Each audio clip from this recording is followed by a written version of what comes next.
గత నెల 27వ తేదీన కాకినాడ యాంకరేజీ పోర్టులో తనిఖీ చేసిన స్టెల్లా నౌకలో పీడీఎస్ బియ్యం గుర్తించిన నేపథ్యంలో సమగ్ర తనిఖీకి 5 ప్రభుత్వ శాఖల అధికారులతో కూడిన మల్టీ డిసిప్లినరీ కమిటీ ఏర్పాటు చేస్తామని జిల్లా కలెక్టర్ షణ్మోహన్ సగిరి తెలియజేశారు.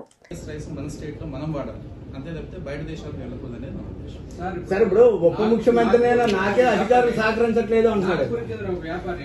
ఇక్కడ కొంతమంది బెదిరించి ఒక 2 కోట్లు 2.5 కోట్లు డిమాండ్ చేశారు. నేను 1,60,000 చెల్లించానని నాకు నేను ఫిర్యాదు చేసిన పరిస్థితి మనకి లేటెస్ట్ వెలుగుకి వచ్చింది. అంటే ఇక్కడ పోటీ మీద కొందరు వ్యక్తులు ఎగుమతిదారులను బెదిరించడం వల్ల అది మరి కాకినాడ పోటీ రాలేమని పరిస్థితి ఉంది. అది మీ నోటీస్ రాలేదు అంటే జిల్లా పోలీసు నోటీస్ కానీ దాని మీద ఎన్ని మన పసుకొని ఇది నిజంగానే పీడిఎస్ రైస్ మనం బ్యాంక్ గ్యారెంటీ ద్వారా రిలీజ్ చేసిందా కాదా అని నిర్ధారించుకొని పీడిఎస్ రైస్ ఇన్ఫ్యాక్ట్ ఒకవేళ బ్యాంక్ గ్యారెంటీ ఒకవేళ ఇచ్చున్నా కూడా పీడిఎస్ రైస్ బయటకి ఎక్స్పోర్ట్కి పంపించగలమా లేదా. సో ఈ యాక్టివిటీస్ అన్ని చేయడం కోసం మాకు లాంగ్ విత్ కస్టమ్స్ డిపార్ట్మెంట్ ఒక 5-member టీమ్ని అంటే సీఎం గారు కూడా స్ట్రాంగ్లీ డైరెక్టెడ్ అస్ ఆల్సో మనం ఎలాంటి అన్ఫేర్ ప్రాక్టీస్ అక్కడ జరిగినా కూడా we have to take full control and ఎట్టి పరిస్థితుల్లో అలాంటి జరుగుతున్న ఇష్యూస్ని మనం strong hand along with police and other agencies we will stop in Kakinada.